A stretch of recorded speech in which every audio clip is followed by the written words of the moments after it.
Hello students.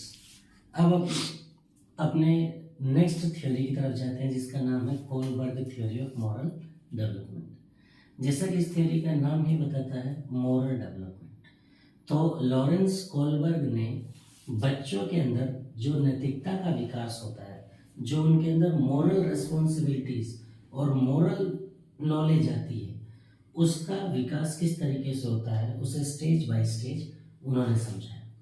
सबसे पहले Lawrence Kohlberg वो साइकोलॉजिस्ट थे जिन्होंने ये कहा कि किसी भी बच्चे के अंदर उसकी नैतिकता का जो विकास होता है, ये विकास कितना हुआ है, किस हद तक हुआ है, ये पॉजिटिव डायरेक्शन में हुआ है या नेगेटिव डायरेक्शन में हुआ है, इसे हम सिर्फ और सिर्फ उस बच्चे के तर्क व चिंतन से समझ सकते हैं। तर्क व चिंतन का मतलब है कि आप बच्चे से कोई सवाल पूछते हैं और वो उसको सही या गलत साबित करने के लिए लॉजिक कैसा देता है, और चिंतन मतलब कि उस बच्चे का किसी भी चीज को देखने का जो नजरिया है ये कैसे दूसरों के नजरिए से अलग है। तो ये जो नैतिक विकास का सिद्धांत था, इसमें नैतिक विकास की 6 अलग अलग अवस्थाएं होती थी और उन 6 अवस्थाओं को 2 अवस्थाओं के सेट में कोलबर्ग ने अरेंज किया और उसे रिप्रेजेंट किया। तो आइए हम पढ़ते हैं कोलबर्ग का नैतिक विकास का सिद्धांत। इसमें जो सबसे पहली स्टेज आती है उसे हम कहते हैं प्री कन्वेंशनल स्टेज।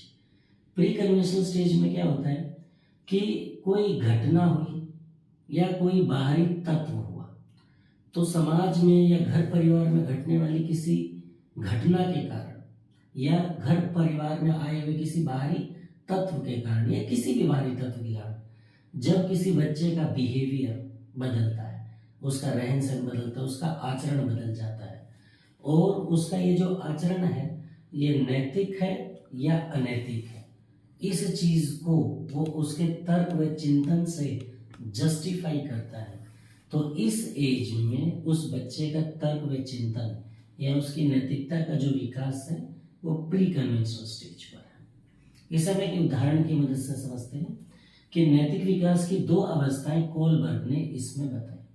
जैसे पहली अवस्था आज्ञा एवं दंड, कि यहाँ पर बच्चा कोई पर्टिकुलर बिहेवियर, कोई काम या आचरण नैतिक है या अनैतिक है ये करता है, पर किस चीज को ध्यान में रखकर कि आज्ञा है या दंड है। यानी कि अगर बच्चे ने अपने घर पे आए हुए किसी रिश्तेदार के मांगने पर 1 गिलास पानी लाकर उसे दे दिया, तो यहाँ पर उस बच्चे की नजर में उसका ये आचरण नैतिक है क्योंकि ये उससे उम्र में बड़े या उसके परिवार के एक सदस्य की आज्ञा है।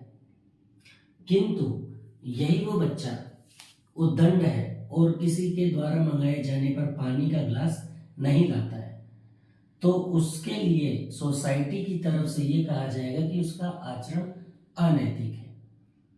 इसी डर से अगर वो पानी को ले आता है तो भी वो क्या है, आज्ञा को मान रहा है। क्यों? क्योंकि ये आज्ञा उसको उसके रिश्तेदार ने दी है। किंतु अगर एक इंसान जो बहुत गरीब है और वो अपने बच्चे को जबरदस्ती बाल मजदूरी पे लगा देता है, बंधुआ नौकरी पे लगा देता है या किसी फैक्ट्री में काम करने के लिए लगा देता है, तो बच्चा जानता है कि ये काम अनैतिक है, फिर भी वो इस काम को करता है। क्यों? क्योंकि उसे बदले में दंड मिलने की संभावना है। तो बच्चा नैतिक या अनैतिक या बच्चे के अंदर नैतिकता अनैतिकता का विकास पहली अवस्था किस पर कि ये आज्ञा है या दंड है। दूसरी अवस्था जिसे हम कहते हैं अहंकार की अवस्था, कि इस अवस्था के अंदर बच्चा कोई काम करता है, वो नैतिक हो सकता है, अनैतिक हो सकता है। वो काम बच्चे की नजर में नैतिक हो सकता है, समाज के लिए अनैतिक हो सकता है, पर उसके पीछे उसका तर्क व चिंतन क्या रहेगा, अहंकार। मान लीजिए एक बच्चा है जो गणित में बहुत ही ज्यादा कमजोर है।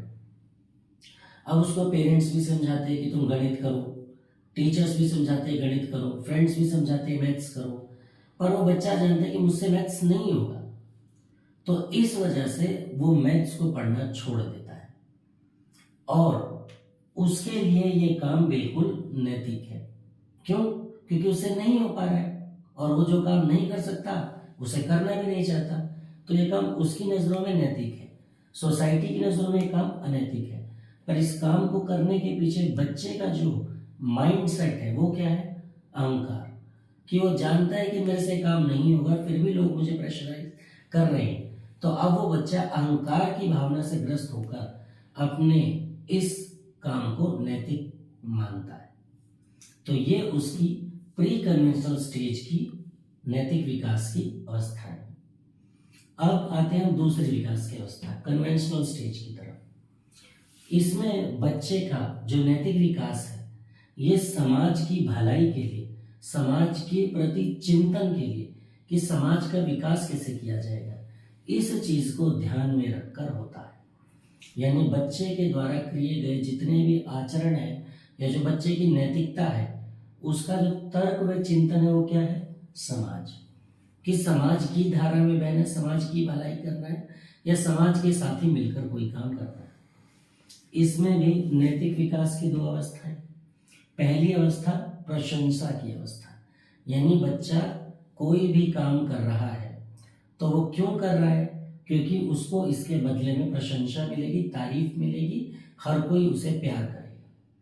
यानी कि एक बच्चा 10वीं की परीक्षा में कमजोर होने के बाद भी 90% मार्क्स ले आता है और अपने माता पिता की इच्छा को पूरा कर देता है, और इससे माता पिता उसे प्रशंसा करते हैं, उसके यार दोस्त उसकी तारीफ करते हैं, और उसके माता पिता उसे बदले में एक साइकिल का तोहफा भी दे देते हैं। तो उस बच्चे ने इस काम को किया, पर क्यों? समाज की भलाई के लिए, अपने घर परिवार की भलाई के लिए। और उसको करने के पीछे उसका माइंडसेट क्या था? प्रशंसा, वो तारीफ पाना चाहता था। सेम इसी तरीके से बच्चा या इंसान काम कब करता है? सामाजिक व्यवस्था के प्रति अगर उसका सम्मान हो तो भी वो उस काम को नैतिक मानते हुए बिल्कुल कर लेता है। फॉर एग्जाम्पल, कोई बच्चा है 11वीं 12वीं के बाद आर्मी को, पुलिस को, नेवी को, एयरफोर्स को ज्वाइन करना चाहता है। वो क्यों ज्वाइन करना चाहता है? क्योंकि वो जानता है कि आर्मी, नेवी, एयरफोर्स देश की रक्षा करते हैं और ये हमारे समाज की व्यवस्था है, और वो भी समाज की इस व्यवस्था का सम्मान करता है। वो भी देश की रक्षा करना चाहता है, देश प्रेम दिखाना चाहता है। इस वजह से उसने आर्मी में जाना या पुलिस में जाना अपने कैरियर के तौर पर चुना।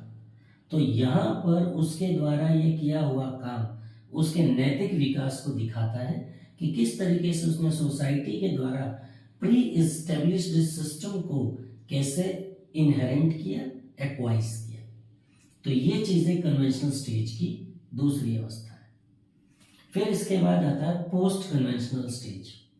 इस स्टेज में इंसान के द्वारा किया गया आचरण या कोई भी काम सिर्फ और सिर्फ उसके विवेक के स्तर पर होता है।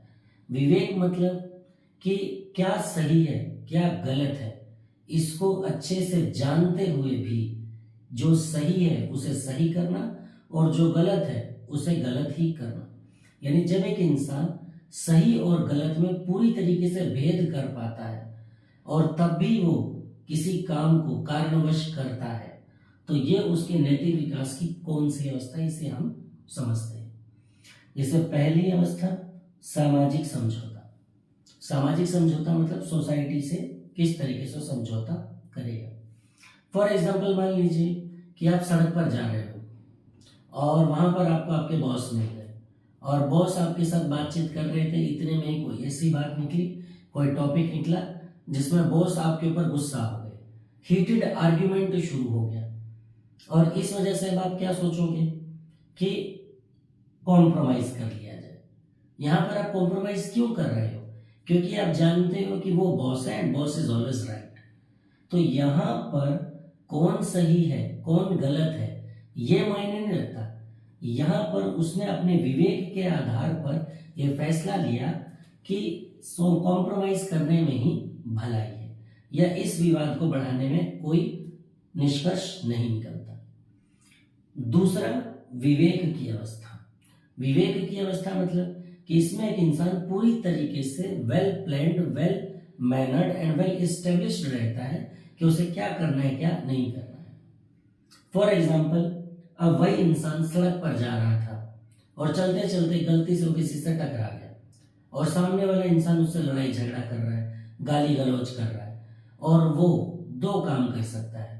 पहला कि वो भी गाली गलौज करे, लड़ाई झगड़ा करे, या दूसरा वो अपने इस विवेक की अवस्था को आजमा कर जानते हुए कि उसकी गलती नहीं है और चुपचाप सॉरी बोल के वहां से जा सकता है।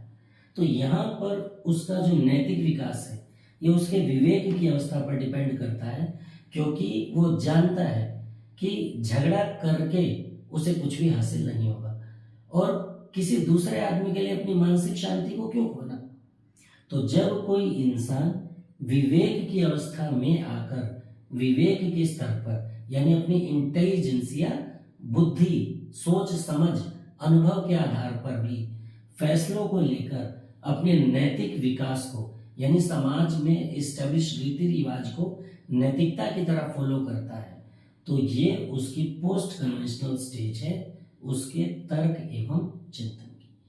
तो ये लॉरेंस कोलबर्ग के द्वारा किसी भी इंसान के अंदर सोसाइटी के लिए या देश के लिए या घर के लिए, परिवार के सदस्यों के लिए जो मॉरल रिस्पॉन्सिबिलिटीज है, मॉरल ड्यूटी है या मॉरल एजुकेशन है, नैतिकता है, उसका विकास किस तरीके से होता है ये हमने पढ़ा। इसके बाद हम नेक्स्ट वीडियो के अंदर जीन प्याजे की संज्ञानात्मक विकास की थ्योरी का अध्ययन करेंगे। आज के लिए इतना काफी है। Thank you.